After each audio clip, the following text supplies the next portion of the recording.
ርዕሰ ሊቃነ ጳጳሳት ሌዮ 14ኛ የብፁዕ ካርዲናል ብርሃነ ኢየሱስ ሱራፌል የጡረታ ዕረፍት ጥያቄ ተቀበሉ። ብፁዕ ካርዲናል ክላውዲዮ በኢትዮጵያ ካቶሊካዊት ቤተክርስቲያን ሲያደርጉት የነበረውን ሐዋርያዊ ጉብኝት ዛሬ ሲያጠናቅቁ ለካህናት፣ ለገዳማውያን፣ ለደናግልና ለምእመናን በተዘጋጀው ታላቅ የምስጋና መስዋዕተ ቅዳሴ ላይ ዜና አብስረዋል። በብፁዕነታቸው መግለጫ መሰረት ርዕሰ ሊቃነ ጳጳሳት ሌዮ 14ኛ የብፁዕ ካርዲናል ብርሃነ ኢየሱስ ሱራፌልን የጡረታ ዕረፍት ጥያቄ በይፋ ተቀብለዋል።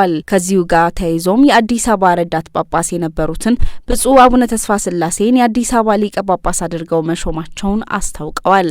ይህን ታሪካዊ የሽግግር ወቅት አስመልክቶ የብፁዕ ካርዲናል ብርሃነ ኢየሱስን የረጅም ጊዜ የጵጵስና አገልግሎትና አበርክቶ እናስታውሳለን። ብፁዕ ካርዲናል ብርሃነ ኢየሱስ ቤተክርስቲያንንና ምእመናንን በታላቅ መንፈሳዊ አባትነትና ትጋት መርተዋል። የሹመትና የአገልግሎት ዘመናቸው ታሪካዊ ምዕራፎችን ስናስታውስ ጥቅምት 1990 ዓ.ም የአዲስ አበባ ረዳት ጳጳስ በመሆን ተሰየሙ። ጥር 1990 ዓ.ም የጵጵስና ማዕረግ ተቀበሉ። ሰኔ 1991 ዓ.ም የአዲስ አበባ ካቶሊካዊት ሰበካ ሊቀ ጳጳስ በመሆን ተሾሙ።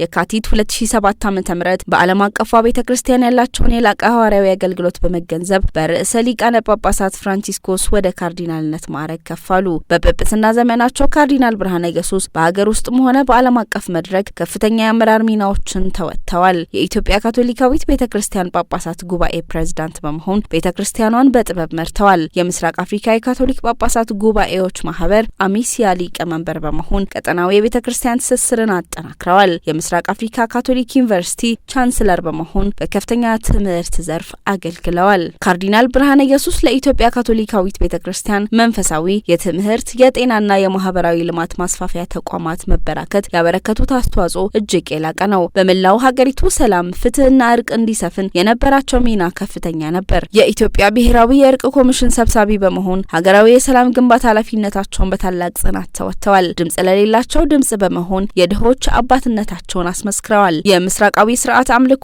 የኢትዮጵያ ካቶሊካዊት ቤተክርስቲያን ጥንታዊ ትውፊት በቫቲካንና በዓለም አቀፍ ሲኖዶች ላይ በግንባር ቀደምትነት በማስተጋባት የካቶሊካዊት ቤተክርስቲያንን አንድነትና ብዝሃነት አጉልተው አሳይተዋል። ይህንን የብፁዕ ካርዲናል የክቡር ጡረታ ዕረፍት አዋጅ ተከትሎ አዲሱ ሊቀ ጳጳስ ብፁዕ አቡነ ተስፋ ስላሴ የጵጵስና መንበሩን በይፋ የሚረከቡ ይሆናል። በሮማ ካቶሊካዊት ቤተክርስቲያን ህገ ቀኖናና ዲፕሎማሲያዊ ስርዓት መሰረት የስልጣን ርክክቡና የአዲሱ ሊቀ ጳጳስ በይፋ መንበራቸውን የመረከብ መንፈሳዊ ስነስርዓት በ3 ወራት ጊዜ ውስጥ በታላቅ መንፈሳዊ ስርዓት የሚፈጸም ይሆናል። እስከዚያው ድረስ እግዚአብሔር አምላክ ለብፁዕ ካርዲናል ብርሃነ ኢየሱስ ሱራፌል ጤናን፣ ጸጋን፣ ለአዲሱ ሊቀ ጳጳስ ለብፁዕ አቡነ ተስፋ ስላሴ ደግሞ የመንፈስ ቅዱስን ጥበብና መሪነት እንዲያበዛላቸው ጸሎታችን ነው።